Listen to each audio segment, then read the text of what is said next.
El único digno de nuestra alabanza y de nuestra adoración eres tú, Señor. Señor, que hoy tu Espíritu nos guíe a ser verdaderos adoradores, Señor. Verdaderos adoradores en todo tiempo, en todo momento, en todo lugar, en todas circunstancias, Señor. Queremos ser verdaderos adoradores, Señor, porque Dios está buscando adoradores que le adoren en espíritu y en verdad, Señor. Te amamos, Señor. Hoy abrazamos tu amor, el perfume de tu presencia, Señor. Abrazamos tu gozo, Señor. Gracias, Padre, porque hoy tú te reúnes con tus hijos aquí en la iglesia, Señor, para escuchar la voz del Señor. Te amamos, Señor. Gracias por guiarnos. Gracias por llevarnos de la mano, Señor. Te exaltamos, te bendecimos. Y a ti sea todo el honor, toda la gloria, Padre. Gracias, Señor. En el nombre de Jesús. Amén y amén. Démosle un aplauso fuerte al Señor.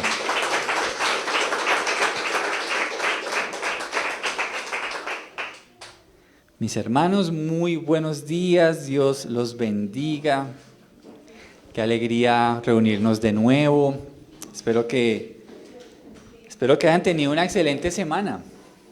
Por favor, salude a la persona que tiene ahí cerquita. Si es su esposa y se pelearon, reconcíliense, dele un pico.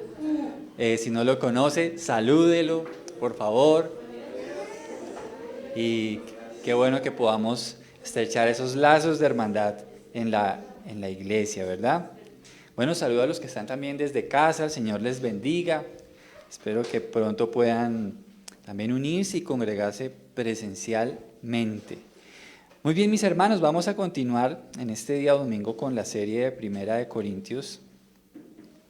Y quiero que vayamos al capítulo 10 y leamos versículos 1 al 5. Primera de Corintios 10, versos 1 hasta el 5. Vamos a estar allí listos para estar leyendo, así que vamos a leer la palabra del Señor. Dice: amados hermanos, no quiero que se olviden de lo que les sucedió a nuestros antepasados hace mucho tiempo en el desierto. Todos fueron guiados por una nube que iba delante de ellos, y todos caminaron a través del mar sobre tierra seca. Todos ellos fueron bautizados en la nube y en el mar como seguidores de Moisés. Todos comieron el mismo alimento espiritual y todos bebieron la misma agua espiritual. Pues bebieron la roca espiritual que viajaba con ellos, y esa roca era Cristo. Sin embargo, Dios no se agradó con la mayoría de ellos, y sus cuerpos fueron dispersados por el desierto. Oremos. Señor, gracias por tu bendita palabra. Hoy queremos venir ante tu palabra con humildad, con un corazón dispuesto y atentos a que tú nos hables a través de ella, Señor.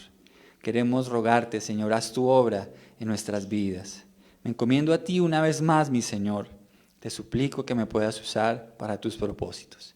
En el nombre de Jesús, amén y amén. Muy bien, mis hermanos, seguimos entonces con esta serie de Corintios que ha estado bastante interesante. Y hoy quisiera hablarles acerca de un tema que he titulado Respondamos a Dios con sensatez. Debemos ser sensatos a la hora de responder a las amplias manifestaciones de amor, de gracia que Dios nos ha dado a cada uno de nosotros. La experiencia de la salvación, mis hermanos, es un despliegue de poder divino. El hecho de que hoy nosotros estemos aquí es porque Dios, en su amor y misericordia, extendió su poder sobre nosotros para liberarnos de los lazos de Satanás y del pecado. Y eso lo hizo Él a través de su poder. Si Él no hubiera intervenido, créame, no estaríamos aquí. Es porque Él nos libertó. La salvación implica recibir el regalo de la libertad en Cristo para que al ser libres, entonces vivamos para Él. Usted me conoce y sabe que lo repito muchas veces, pero el cristianismo se trata de eso. Dios nos ha libertado, pero ahora Él nos demanda que vivamos para Él. Si no, la salvación no tendría ningún sentido. Dicen por ahí, es algo que escucho mucho dentro del pueblo cristiano, este cuento del Dios bombero, ¿no? El Dios que apaga mis incendios, me saca de problemas, pero una vez se apaga el incendio, se ha salido de la emergencia, chao, y se va, ¿sí? Pero esa no es la forma en la que funciona el Evangelio de nuestro Señor, porque Él nos liberta, pero Él nos demanda que vivamos para Él. Dice segunda de Corintios 5, 14 al 15, sea de una forma u otra, el amor de Cristo nos controla. Ya que creemos que Cristo murió por todos, también creemos que todos hemos muerto a nuestra vida antigua. Él murió por todos para que los que reciben la nueva vida de Cristo ya no vivan más para sí mismos, más bien vivirán para Cristo, quien murió y resucitó por ellos. Ese es el principio que hoy quisiera que pudiéramos hablar y el que va a estar girando alrededor de todo este mensaje que hoy quiero compartirle. Usted fue rescatado por Cristo para que usted viva para el Señor. Tengo que decirlo, pero sin duda alguna la palabra es muy clara, ya no vivimos para nosotros mismos. No hay espacio para los egos, para esto es lo que yo sí quiero y si no me lo das, entonces no camino contigo. Ya no hay espacio para eso. Vivimos para el Señor, vivimos para Él. ¿Por qué razón? Porque Cristo murió y resucitó por nosotros. Así que debemos someternos a Él. Y este texto que hoy estamos estudiando nos va a hablar de ese principio justamente. Ahora, Pablo se va a referir al tiempo en el que el pueblo de Dios fue libertado en el desierto para darnos una advertencia que debemos tomar muy en serio. Dios les otorgó al pueblo de Israel un amplio despliegue de amor y de poder, con el fin de sacarlos de la esclavitud y llevarlos a la tierra prometida. Usted sabe que ellos tenían una promesa que Dios les había dado desde Abraham, de que serían una nación grande, de que les daría una tierra, ¿verdad? Pero resulta que con el paso del tiempo, después de que José muere y muere el faraón de esa época, entonces el pueblo de Dios empezó a ser esclavos en ese lugar. Lo curioso del caso es que ellos llegaron a sentirse cómodos hasta cierto momento. Desde que tuvieran para todas las cosas, ¿qué más da si no vivimos para Dios? Sabiendo que tenían una promesa de ser nación, una promesa de tener una tierra para ellos y de ser el pueblo de Dios. Pero ¿qué más da si tenemos pan, carne y techo? Si Dios no está en la ecuación, ¿qué más da? No importa, estamos bien. Pero ¿sabe que a Dios no le agradó eso? Porque Dios hizo algo que a mí me parece tremendo, y es que para recordarles que eran un pueblo bajo promesa, entonces permitió que fueran oprimidos como esclavos. Entonces a través de esa opresión ellos se acordaron, vaya, tenemos una promesa, recordemos que Dios dijo que nos daría una tierra, y dice la escritura en el libro de Éxodo que ellos clamaron a Dios, y entonces Dios vino en su rescate. Mire qué interesante eso. Entonces, a veces nosotros nos acomodamos y decimos, y yo lo escucho decir, y bueno, a veces lo escucho tanto que ya me da pena como ponerme a decirle, no diga eso. Porque hay gente que dice, desde que tengamos nosotros la salud, el trabajito, todo está bien. Yo por dentro digo, ¿será que eso es lo único por lo cual debemos vivir? ¿Será que realmente para eso fuimos creados? ¿Solo para comer y dormir y tener un sustento? Hay algo más glorioso que eso, mis hermanos. Y es la gloria de Dios, es vivir para Cristo. Y sin duda alguna que el pueblo de Israel se había olvidado de eso. Desde que nosotros estemos aquí, desde que Faraón nos trate bien, ¿qué más da? Pero no, nosotros como iglesia también somos un pueblo bajo promesas, con un propósito. No podemos olvidarnos de eso. No sea que nos convirtamos en creyentes de puro consumo. Desde que yo tenga esto, desde que yo tenga lo otro, todo está bien. No, ¿y qué pasa con vivir realmente apasionados por Dios, por su presencia, por su obra? En el punto en el que el pueblo de Israel estaba entre el ejército egipcio y el Mar Rojo, ya habían sido libertados por Dios. Pero ¿sabe una cosa? El enemigo, que era Faraón y su ejército, no quería aceptar ese nuevo estatus del pueblo de Israel. Ese momento de estrechez entre el ejército y el Mar Rojo fueron la antesala de su camino como pueblo de Dios hacia una nueva vida y un nuevo territorio. Recordemos, Éxodo nos relata que Dios libertó al pueblo de Israel con gran cantidad de poder a través de señales, de juicios sobre Faraón, sobre su pueblo, y fue un despliegue maravilloso de poder. Pero ellos ya habían salido porque Faraón se vio muy afectado por la muerte de su primogénito. Y les dice, ¿saben qué? Está bien, váyanse a adorar a Dios, váyanse. Y cuando se van, por un momento Faraón recapacita y dice, ¿qué hice? ¿Cómo que dejé ir a mis esclavos? Mis hermanos, nosotros no podemos ser esclavos ni de Satanás, ni del mundo, ni de la carne, si somos propiedad de Dios. Y sabe una cosa, el enemigo Faraón dijo, yo voy a recuperar eso que yo dejé ir. Nosotros como cristianos debemos entender que tenemos la libertad dada por el Señor Jesucristo. Y es una libertad para siempre, es una libertad garantizada.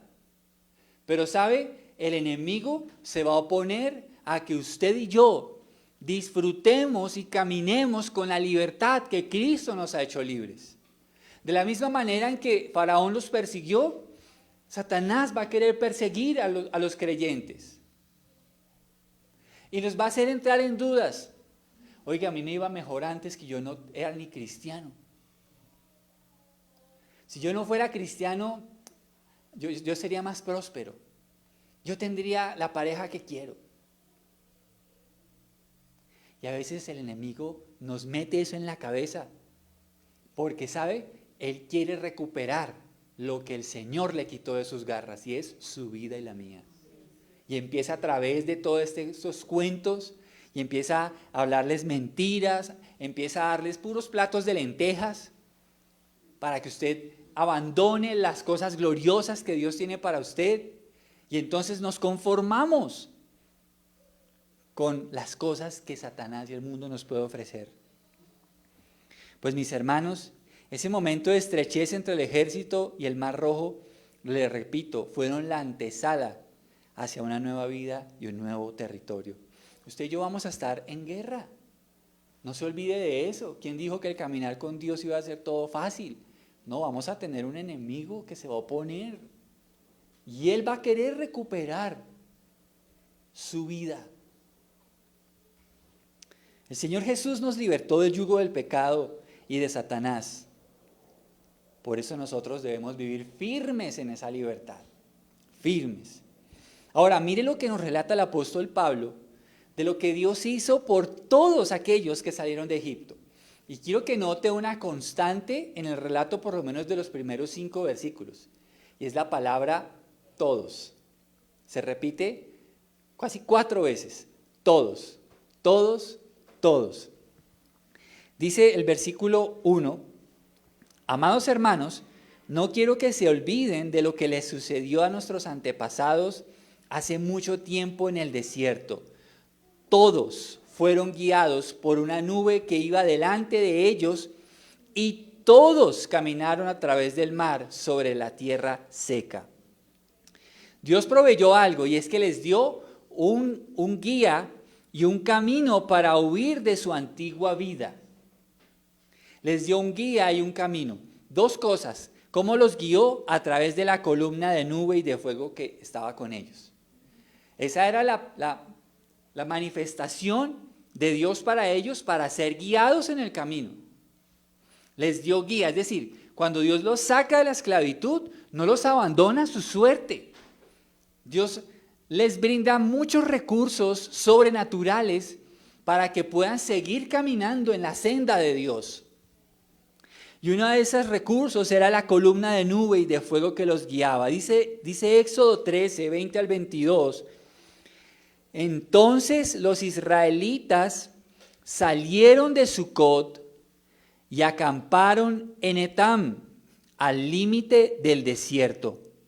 El Señor iba delante de ellos y los guiaba durante el día mediante una columna de nube y les daba luz durante la noche con una columna de fuego. Esto les permitía viajar de día y de noche. El Señor nunca quitó de su lugar delante de ellos la columna de nube ni la columna de fuego. Mire qué interesante. Esta columna había sido puesta para guiarles en el camino. ¿Sabe que a nosotros también Dios nos dio algo para ser guiados? Su Espíritu Santo. Yo quiero que usted vaya viendo cómo los recursos que Dios proveyó para el pueblo de Israel son muy similares a lo que Dios nos ha provisto a la hora de que nosotros estamos caminando hacia la tierra prometida. Dios también le dio a usted su Espíritu. La palabra dice claramente que Él nos ha sellado con su Espíritu, que Él nos guiará a toda verdad. Su Espíritu está con cada creyente que ha nacido de nuevo. Y tú tienes ese beneficio. Cuando Dios te ha sacado de la esclavitud, te ha sacado del mundo, te ha sacado del pecado, Dios ha provisto su Espíritu para que esté contigo todos los días y tú puedas ser guiado en tu caminar con Dios. Dios no te ha dejado solo. Dios no te ha dejado solo. Él camina contigo y te ha dado su Espíritu para que esté contigo todo el tiempo, de la misma manera que el Señor proveyó la columna de fuego para el pueblo de Israel. Pero sabes, no solamente les proveyó eso, dice ese mismo versículo que Él les abrió el mar rojo para que cruzaran en seco. El versículo 1 al final dice, y todos, nuevamente, caminaron a través del mar sobre tierra seca. Dice la Escritura en Éxodo 14, 19 al 22, entonces el ángel de Dios que iba al frente del pueblo de Israel se trasladó hacia atrás del campamento. La columna de nube también se cambió de lugar y pasó a estar detrás de ellos. La nube se puso entre los egipcios y el campamento de los israelitas. Al atardecer, la nube se convirtió en fuego e iluminó la noche, pero los egipcios y los israelitas no se acercaron unos a otros en toda la noche. Luego Moisés extendió la mano sobre el mar y el Señor abrió un camino a través de las aguas mediante un fuerte viento oriental. El viento sopló durante toda la noche y transformó el lecho del mar en tierra seca. Entonces el pueblo de Israel cruzó por en medio del mar, caminando sobre tierra seca, con muros de agua a cada lado. ¿Usted se imagina, mi querido hermano, por un momento lo que pudo significar estar entre el mar y el ejército persiguiéndolos? Estaban en estrechez. Pero aquí está lo sobrenatural de la historia, y es que Dios, cuando inicia un proceso con alguien, provee todo lo necesario para que sus hijos caminen hacia la libertad con la que Él los ha llamado. El mar no podía detener el avance de ese propósito que Dios tenía con ellos. Por eso, mire qué belleza lo que nos relata Éxodo. Dice que la columna pasó de irlos guiando a estar atrás, para protegerlos del ataque de Faraón y su ejército. Eso hace el Espíritu de Dios, nos protege de las artimañas del enemigo. Pero también dice que Moisés extendió la mano y Dios envió un viento fuerte que hizo que el mar se abriera y se secó el suelo para que ellos cruzaran. Mis hermanos, esto es literal. Dentro de las corrientes teológicas hay una que es denominada la teología racional. Parece chistoso que lo digamos, pero los teólogos racionales dicen que ellos creen los milagros de la Biblia que ellos puedan explicar con la razón. Los teólogos racionales, por ejemplo, y eso ha salido en documentales, por ejemplo, en History Channel o en Discovery Channel, donde hablan de ese milagro. Y yo no sé si reírme porque dicen, miren, este milagro, la explicación es esta. Lo que pasa es que por una época del año y justo por la época en la que el pueblo de Dios iba a cruzar, el mar desciende de tal manera que quedó seco. Y entonces todo el mundo dice, ay, oiga, sí, qué chévere. Pero entonces mi pregunta, o sea que los soldados eran unos enanitos como de 10 centímetros porque se ahogaron en ese charquito, ¿sí? Entonces uno dice, pero ¿cómo así? No. Si nosotros no lo podemos entender, no significa que Dios no pueda obrar en un milagro, ¿ya?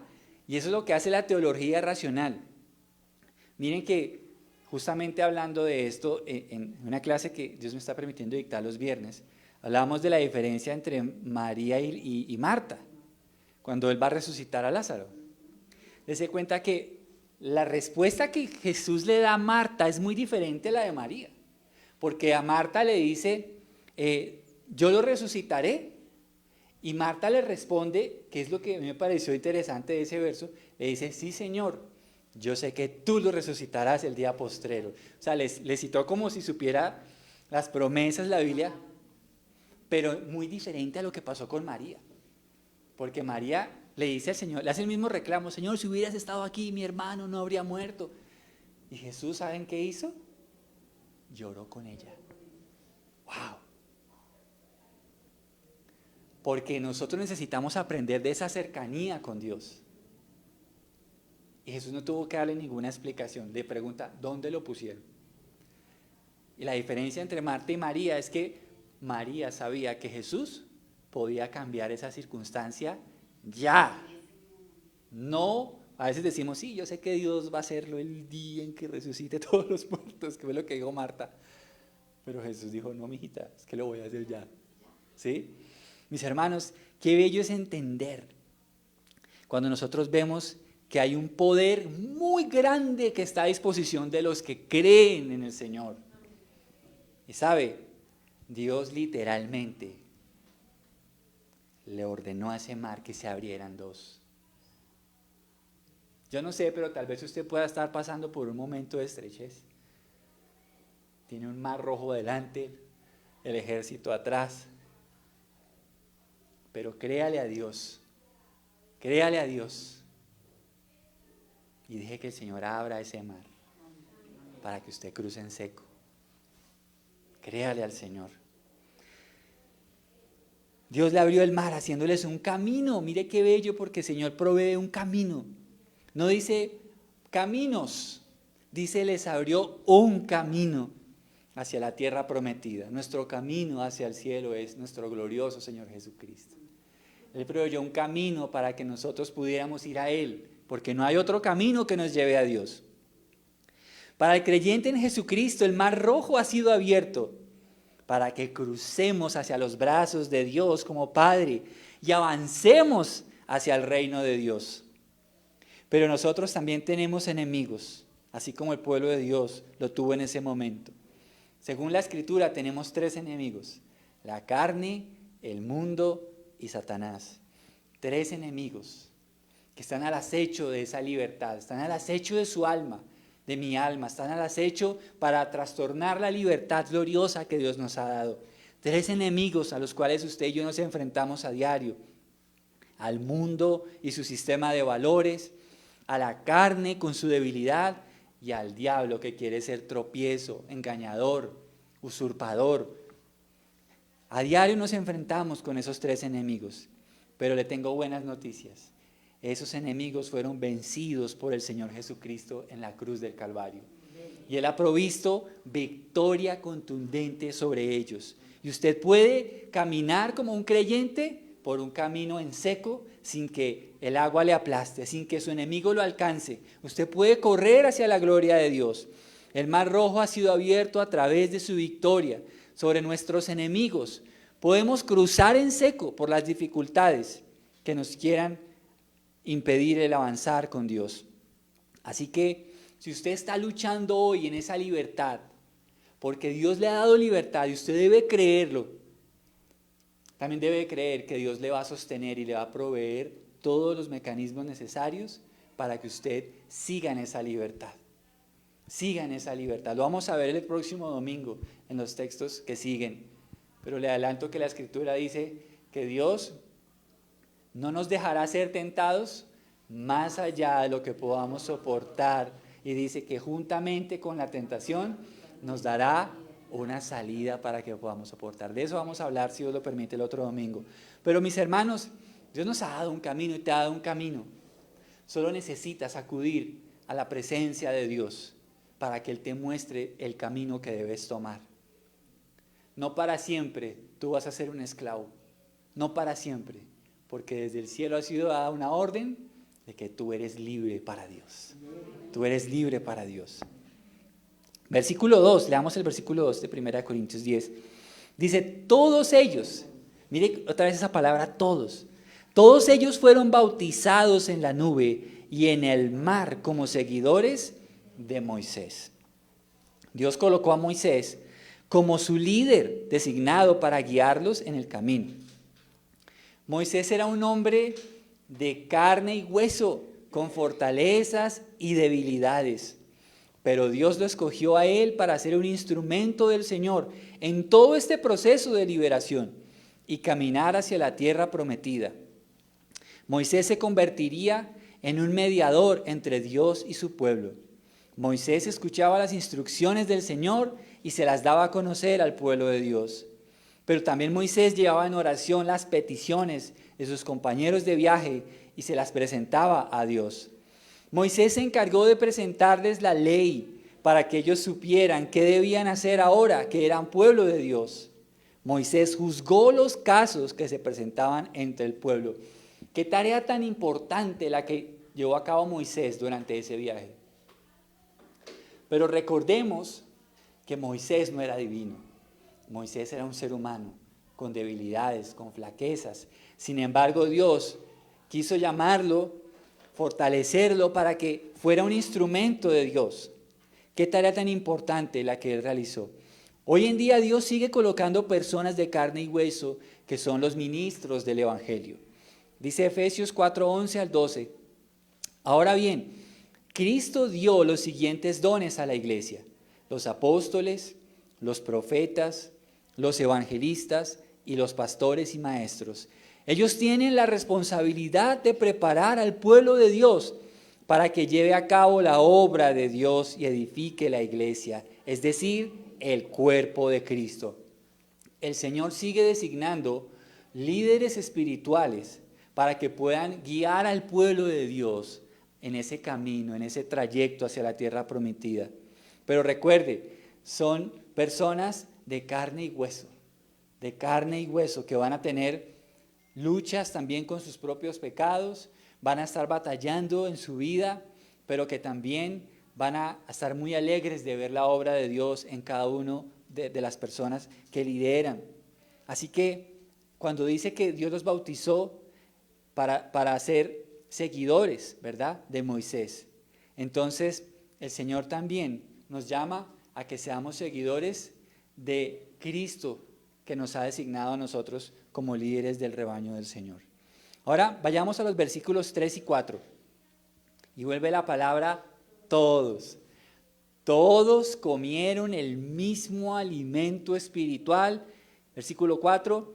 Y todos bebieron la misma agua espiritual, pues bebieron de la roca espiritual que viajaba con ellos, y esa roca era Cristo. Es interesante, pero en varios de los textos que Dios inspiró en la vida del apóstol Pablo y de los apóstoles, es bien interesante ver cómo citan a Cristo como un personaje del Antiguo Testamento. Si usted lee eso, se va a dar cuenta que nos habla del ángel del Señor y se está refiriendo claramente al Hijo de Dios antes de ser hecho carne. Así que Cristo fue parte fundamental del éxodo de Israel. Porque aquí el texto nos dice que esa roca que los alimentaba y que los guiaba era Cristo. Cristo no solamente aparece en el Nuevo Testamento, porque el ángel del Señor aparece en el Antiguo Testamento varias veces. Se le aparece a Josué. Es más, ¿sabe usted quién se le aparece a Moisés en la zarza? Es Jesús, preencarnado. Es el que se le aparece. Ahí dice que es el ángel del Señor. Pero bueno, lo cierto es que todos recibieron alimento y bebida espiritual. Y se refiere al maná y al agua que salió de la roca. Estas dos cosas son sencillamente símbolos del sustento espiritual que Cristo les dio en sus almas.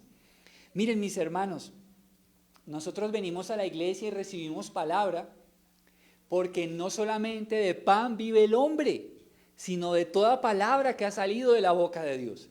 No solo necesitamos sustento de alimento para nuestro cuerpo, sino que su alma, mi alma, necesita ser sustentada por la palabra de Dios. Y esto es tan importante porque esto nos deja ver que Dios no solo proveyó alimento material, sino que les dio comida y bebida espiritual para el trayecto. Usted y yo somos seres espirituales. Y si no nos alimentamos con el alimento y la bebida espiritual, nuestras almas estarán padeciendo de hambre espiritual. Usted puede comer muy bien, usted puede cuidarse de la figura, pero yo le quiero decir que si usted no alimenta su alma, eso se va a notar en su andar como creyente. Se nota en las decisiones que usted toma, se nota en muchas cosas. Por eso Cristo provee alimento y bebida espiritual para sus hijos. Para nosotros, Cristo es el maná y el manantial que sacia a plenitud nuestra alma. Él es el alimento que nos sustenta espiritualmente en nuestro caminar a diario. Dice Efesios 1:23, y la iglesia es el cuerpo de Cristo. Él la completa y la llena, y también es quien da plenitud a todas las cosas en todas partes con su presencia. Mis hermanos, podemos tener actividades que nos gusten, pero ninguna de ellas va a llenar nuestra alma como lo llena la presencia de Dios. Por eso le insisto, perdóneme que sea tan cansón, pero por favor, saque un tiempo a diario para estar en la presencia de Dios. Saque tiempo a diario para leer la palabra, porque eso se va a traducir en la fortaleza de su alma, en su vigor espiritual. Debemos hacerlo, mis hermanos. Esto tenemos que tomárnoslo en serio. Nosotros, usted y yo, estamos en el desierto del mundo. Y para poder ser alimentados mientras vamos a la presencia de Dios, necesitamos el alimento espiritual que Dios ha provisto. La oración, su palabra, el Espíritu Santo, la alabanza, son cosas que deben estar en nuestra vida diaria. Y eso debe ser parte de su devoción personal, de su tiempo a solas con Dios. Pero ¿sabe? Vamos a pasar a la respuesta de las personas a las que se refiere el apóstol Pablo. ¿Cómo fue la respuesta entonces de ellos? ¿A quiénes Dios les manifestó la bondad y la gracia según este texto? Todos. Todos, y es repetitivo, todos bebieron, todos comieron, todos fueron guiados, todos sin excepción. ¿Y saben una cosa? En ese grupo de personas habían también egipcios, habían personas que habían querido salirse de ese gobierno y empezaron a caminar con el pueblo de Dios. Aquí nos deja ver que la salvación es para todos, tanto judíos como gentiles, que quieran caminar con el Señor. La respuesta de todos no fue igual. Si la gracia de Dios fue común, la respuesta no fue común. Y aquí es donde empezamos a ver el detalle de este texto. Fue diferente la respuesta. Aunque todos habían recibido de Dios todas estas cosas, no todos respondieron como debían hacerlo. La respuesta correcta era corresponder a Él, sometiéndose amorosamente al Señor. Él les dio la libertad. Por eso amorosamente deberían haberse sometido a Él como el Señor de sus vidas. Lo que nos dice la Escritura es que fueron pocos los que realmente se sometieron al señorío del Señor. Fueron pocos, pero la gran mayoría le dieron la espalda al Señor. La gran mayoría.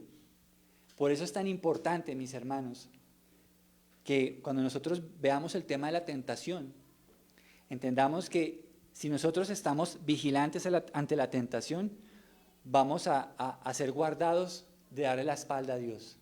porque Él, así como al pueblo de Israel, le manifestó su gracia, también lo ha hecho con nosotros. ¿Recuerda lo que pasó con los 10 leprosos? ¿Cuántos volvieron a darle gracias a Dios? Solo uno. El Señor preguntó, ¿y dónde están los otros? ¿Mm? ¿Qué pasa con la bondad que Dios le ha dado a usted y a mí? ¿Es usted de los que regresa a darle gracias a Dios con su vida, con su testimonio, con su servicio? ¿O es usted de los que no vuelve después de que el Señor hace algo en su vida? ¿Qué pensó Dios de esa gran mayoría? Le damos el versículo 5. Sin embargo, Dios no se agradó con la mayoría de ellos y sus cuerpos fueron dispersados por el desierto. Vamos a empezar a ver que Dios fue drástico con el pueblo que estaba caminando con él. Dice que muchos cuerpos fueron dispersados, es decir, que de toda esa multitud que salieron, no todos llegaron a la tierra prometida, sino que muchos, sus cuerpos quedaron sepultados en el desierto. Muchos. ¿Por qué? Por no cuidar de ser recíprocos ante la gracia de Dios. La tomaron en vano, no la tomaron en serio. Todos habían recibido de Dios, pero pocos decidieron corresponder a su amor. Todos, por eso es tan importante la palabra todos, pero pocos correspondieron a su amor. Leamos versículos 6 al 10 para que miremos qué nos dice la Escritura y qué fue lo que ellos hicieron para desagradar a Dios. Versículo 6. Esas cosas sucedieron como una advertencia para nosotros, a fin de que no codiciemos lo malo como hicieron ellos, ni rindamos culto a ídolos como hicieron algunos de ellos, como dicen las Escrituras. El pueblo celebró con abundante comida y bebida y se entregó a diversiones paganas. Versículo 8. Y no debemos cometer inmoralidad sexual como hicieron algunos de ellos, lo cual causó la muerte de 23,000 personas en un solo día. Tampoco deberíamos poner a prueba a Cristo como hicieron algunos de ellos, y luego murieron mordidos por serpientes. Y no murmuren como lo hicieron algunos de ellos, y luego el ángel de la muerte los destruyó. ¿Qué tal eso? Esta fue la respuesta de la mayoría de todos los que recibieron la bondad de Dios. Qué triste. Que todos hayan visto la nube, que todos hayan visto el mar abrirse, que todos hayan recibido el maná, el sustento de Dios, que todos hayan recibido la bondad de Dios en ese viaje, pero qué triste que todos, casi la gran mayoría, se entregó al pecado. Hay un dicho que dice que ellos salieron de Egipto, pero Egipto no salió de sus corazones. Egipto es como el sistema de pecado del mundo. Dios los rescató de Egipto, pero es que Egipto seguía enterrado en los corazones de ellos. Y entonces seguían viviendo y pensando como personas de Egipto. Pero es que no, Dios los había rescatado para ser su pueblo, ya no tenían que vivir como egipcios. Nos deja ver claro que ellos codiciaron lo malo, rindieron culto a ídolos, se entregaron a la inmoralidad sexual, tentaron a Dios y murmuraron. Qué tremendo esto. Dios nos libre de que nosotros correspondamos al amor de Dios con actos de esta índole. Porque Dios nos rescató y Él espera que correspondamos a su despliegue de poder y de amor. Es increíble, pero muchos murieron, por lo menos miremos lo que vuelve a decir ahí algunos versículos. Nos habla de unas cifras, por ejemplo, dice que en uno de los juicios de Dios murieron 23,000 personas en un solo día. Eso es muchísima gente. En un solo día. ¿Y sabe una cosa? Cuando hablemos de la Santa Cena, porque vamos a tocar ese tema en el capítulo 11, la cena nos advierte el Señor que la tomemos dignamente. Y una de las cosas a las cuales el Señor nos dice que si la llegáramos a tomar indignamente, dice: juicio come y bebe para sí. Y tenga en cuenta que esto está justo después del capítulo 10.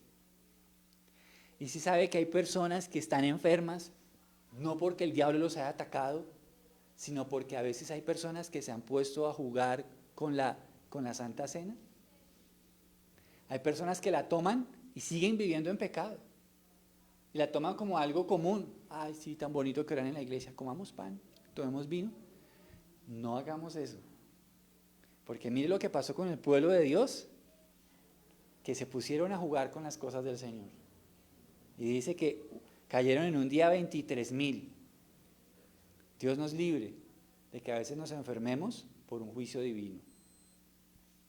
Y esto lo dice la Escritura. Por eso dice que hay muchos enfermos y debilitados, lo dice el capítulo 11, por haber tomado la cena indignamente. Esto no se puede tomar a la ligera. Por eso tenemos que examinarnos, y si hay algo en lo que no estemos agradando al Señor, pongámonos a cuentas, pidámosle perdón al Señor. Porque si no, ¿sabe qué pasa? Juicio comemos para nosotros, juicio, si no llegáramos a hacerlo correctamente. Mis hermanos, tengamos en cuenta algo más en este texto, y es que Pablo le está hablando a una población de la iglesia de Corinto, y si Pablo está hablando esto es porque la iglesia de Corinto estaba adoptando estas mismas cosas. Por eso dice en esos versículos que leímos, leamos el versículo 6, esas cosas sucedieron como una advertencia, ¿para quiénes? Léalo ahí en el 6, ¿para quién es esa advertencia? Para nosotros. Él se lo está diciendo, o sea, históricamente se lo dice la iglesia de Corinto, obviamente que es para nosotros también. Pero ¿sabe una cosa? Yo estoy seguro que en la iglesia de Corinto se estaban cometiendo estos pecados que él está citando. Los de Corinto seguían codiciando lo malo, seguían rindiendo culto a ídolos, seguían cometiendo inmoralidad sexual, seguían tentando a Dios y seguían murmurando. Son los pecados que él está citando porque él sabe que eso es lo que está pasando en la iglesia de Corinto. Y él está diciendo, tengan cuidado, porque esto mismo pasó con el pueblo de Israel y miren lo que les pasó. Ya, la iglesia de Corinto había experimentado la bondad de Dios, pero él les está previniendo, tengan cuidado, porque estas cosas sucedieron como una advertencia para ustedes, para que no vayan a hacer lo mismo. Algunos creyentes en la iglesia de Corinto seguían entregados a esos pecados. Todo esto entonces sería una advertencia. Ahora leamos el versículo 11. ¿Por qué Dios nos está contando esto? Versículo 11, estoy ya por terminar. Dice, esas cosas le sucedieron a ellos como ejemplo para nosotros. Se pusieron por escrito para que nos sirvieran de advertencia a los que vivimos en el fin de los tiempos. Así que no solo era para la iglesia de Corinto, sino para usted y para mí.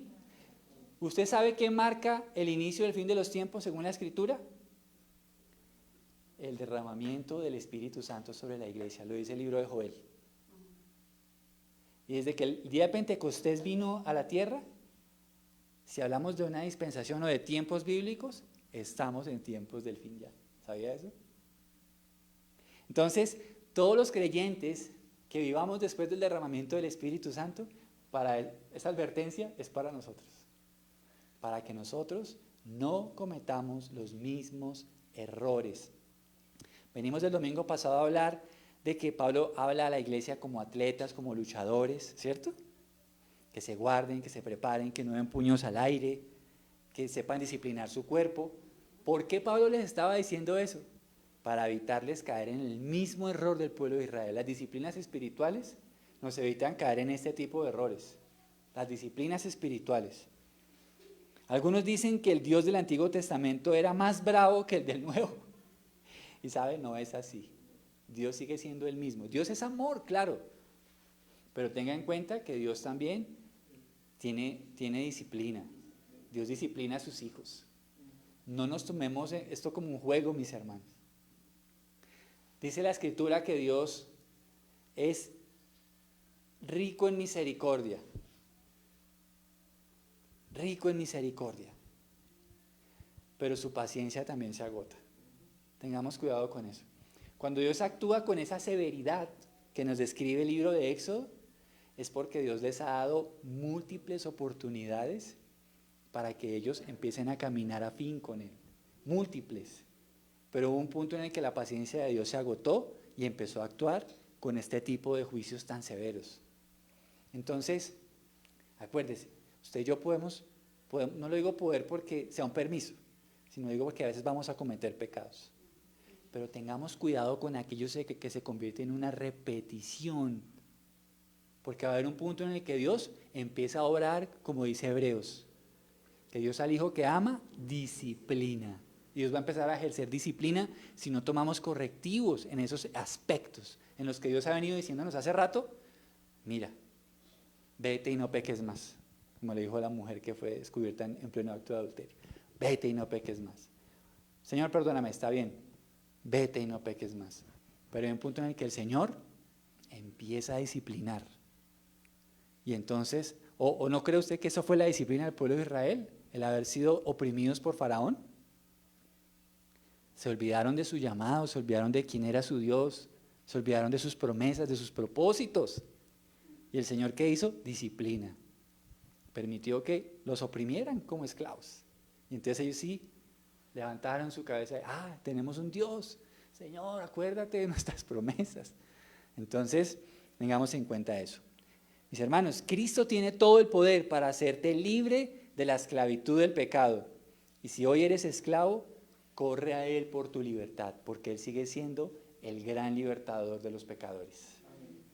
Deja que Él abra el mar rojo que está delante de ti, para que empieces a caminar en el propósito milagroso que Él te ofrece. Mis hermanos, cuando empezamos a caminar con Dios, hay cosas que no entendemos. Y uno como bebé espiritual, uno da un pasito, 2 pasitos y cae. Y así hasta que uno empieza. Pero Dios abre el mar para que tú cada vez camines mejor, con mayor madurez. Pero deja que Él abra el mar rojo. Deja que Él sea el Señor de tu carne, de tus debilidades. Deja que Él sea el Señor de lo que te tienta en el mundo. Deja que Él sea el Señor que avergüence a Satanás, porque Él es el que abre el mar rojo para que tú camines. No dependas de tus fuerzas, deja que Dios te tome de la mano y abra el mar para ti y camines como Dios desea que tú camines. Aprovecha al máximo las cosas sobrenaturales que Dios ha puesto a tu disposición, su Espíritu morando sobre ti, su palabra que te alimenta el alma, los pastores que apacientan y preparan tu vida para el Señor y el sustento que Dios da a tu alma cada día. Son recursos sobrenaturales que están a tu alcance. Aprovéchalos, porque tú no estás solo en este trayecto hacia el cielo. Aprovéchalos, están a tu disposición. Y finalmente, tengamos cuidado de caer en los mismos pecados que nos señala la Escritura. Dios es amor, pero aún sigue siendo el Dios que disciplina a sus hijos. Vamos a orar. Señor, te damos gracias en este día por tu bella palabra, Señor. Gracias porque hoy nos has mostrado tu bondad para con todos, Señor. Todos aquellos que al ver que ese juicio sobre los primogénitos causó que Faraón se viera arrollado y pudiera darle la salida a tu pueblo, hoy nosotros, Señor, queremos darte gracias porque tú le diste un golpe contundente a Satanás y ahora ya no le pertenecemos. Ahora a través de tu sacrificio podemos nosotros salir de su yugo esclavizante y pertenecerte a ti, Señor, porque tú has venido para darnos vida y vida en abundancia, Señor. Hoy queremos agradecerte. Señor, si hay alguna cadena, alguna soga que esté atando nuestra vida espiritualmente, te ruego que hoy tú la rompas, Señor, y que no haya ninguna esclavitud en nosotros y que podamos correr con libertad en tu redil, Señor, porque tú no quieres ovejas esclavas, tú solo quieres hijos que puedan deambular en la vida en la libertad con la que tú les has hecho libres, Señor. Padre, gracias porque hoy entendemos, Señor, todo lo que tú has provisto para que nosotros caminemos contigo, Señor. Gracias, Dios, te damos porque tú nos diste tu Espíritu para que esté con nosotros. Señor, gracias, porque tu Espíritu mora en cada creyente. Y no estamos huérfanos ni estamos solos. El Señor está con nosotros. El Señor vive con nosotros y en nosotros. Somos su morada y Él amorosamente cuida de nosotros, porque tu palabra dice que no nos dejarías huérfanos. Estamos en este mundo, pero no somos del mundo, pero el Señor camina entre nosotros. Gracias, Señor, porque has abierto camino, como abriste el mar rojo, para que nosotros sigamos hacia la tierra prometida. Señor, gracias porque tú venciste a Satanás, porque tú venciste al mundo y venciste la carne, Señor, para que nosotros tengamos tu victoria que es contundente, Señor.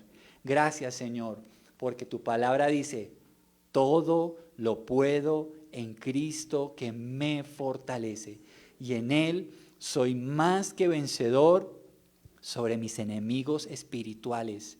El enemigo está bajo mis pies, el mundo y sus deseos no me seducirán si camino en el Espíritu, y la carne estará doblegada si ando conforme a tu voluntad. Tú me has dado todo para que yo cruce el mar rojo, mis imposibles, Señor. Gracias, Dios. Gracias porque tú nos diste también líderes de carne y hueso para que nos apacienten, para que nos guíen en ese camino. No solo nos has dado tu Espíritu, sino has levantado ministros del Evangelio que nos enseñan la palabra, que nos aconsejan, que nos orientan, que nos acompañan en el caminar hacia la tierra prometida. Gracias, Señor, porque también nos has dado alimento y bebida espiritual.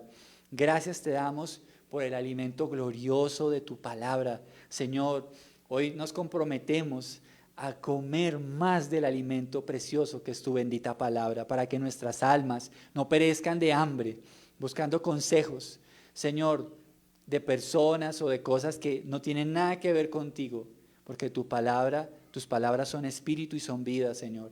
Gracias porque nos has dado tu Espíritu para que no perezcamos de sed, porque tu palabra dice que el que beba del agua que tú nos darás no volverá a tener sed jamás.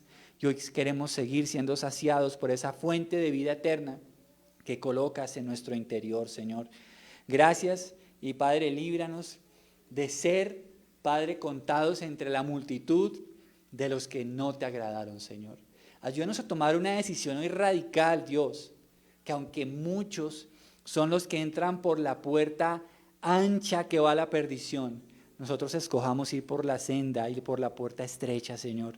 Ayúdanos a entender, Señor, que este mundo, Dios, va a desaparecer, porque tu palabra dice, el mundo pasa y sus deseos, pero el que hace la voluntad de Dios permanece para siempre.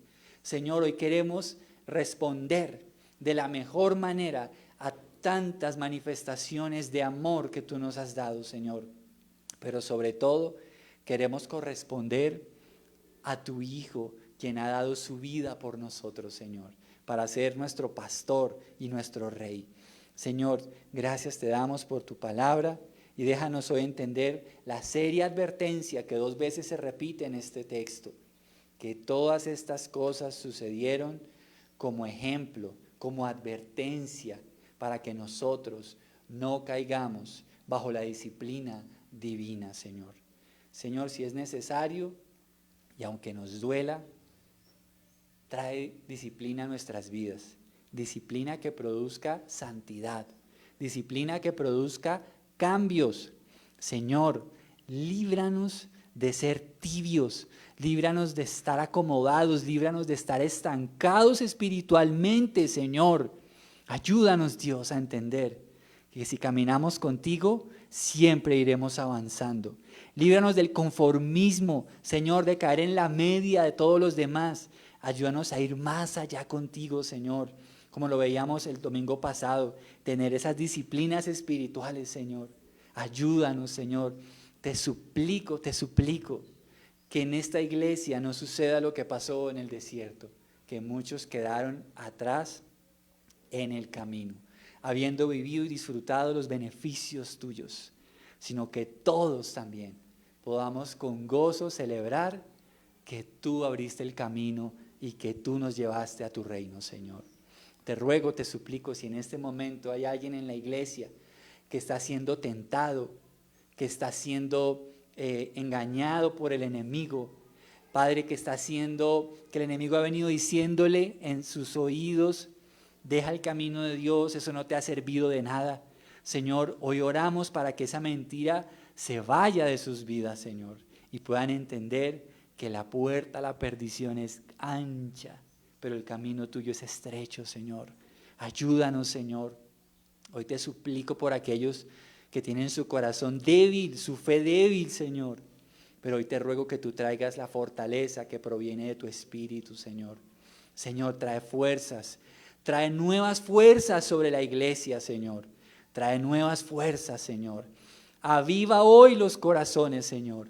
Aviva hoy la devoción, la dependencia de ti, Padre Santo. Levanta hoy la iglesia para la gloria de tu nombre, Señor. Te amamos, Padre, en el nombre de Jesús. Amén y amén. Damos gracias al Señor por su palabra. Bendito sea el Señor. Mis hermanos, dos cosas finalmente, ya para terminar, recordarles, este miércoles tenemos nuestra cita para recibir la palabra de Dios. Seguimos en el estudio de Primera de Samuel, que espero que sea muy útil para todos. Y será a las 8 de la noche por Facebook Live. Y el próximo domingo nos vemos acá, muy juiciosos, a las 9 de la mañana. Aquellas personas que deseen voluntariamente apoyar este ministerio, queremos agradecerles y que Dios bendiga y multiplique el apoyo que cada uno da a la obra del Señor. Vamos a orar por las ofrendas. Señor, oramos hoy por la economía de la iglesia, oramos por las familias, Padre Celestial, y gracias porque también este trayecto en el desierto nos recuerda que a ellos nunca les faltó nada, Señor, que tú diste todas las cosas, aún su calzado se amplió, su ropa jamás se envejeció y nunca tuvieron necesidad, porque tú eres la roca espiritual que los sustentaba y tú eres la roca que sustentas la iglesia. Te pido que bendigas la iglesia con tu favor. Padre, abre puertas de bendición. Señor, abre puertas oportunas y deja que tu pueblo pueda discernir aquellas puertas que no provienen de ti y poder decir no, siendo sabios, Señor, siendo avisados de tu voz. Pero permíteles caminar en tus propósitos, Señor. Bendice a aquellos que apoyan tu obra y a aquellos que no tienen en este momento. También te ruego que les proveas para todo lo que ellos necesiten, Señor. Te bendecimos y danos sabiduría para ser fieles administradores de los recursos que tú nos das. Te amamos en el nombre de Jesús. Amén y amén. Mis hermanos, los quiero. Bendiciones para todos. Saludos a los que están en casa. Buena semana.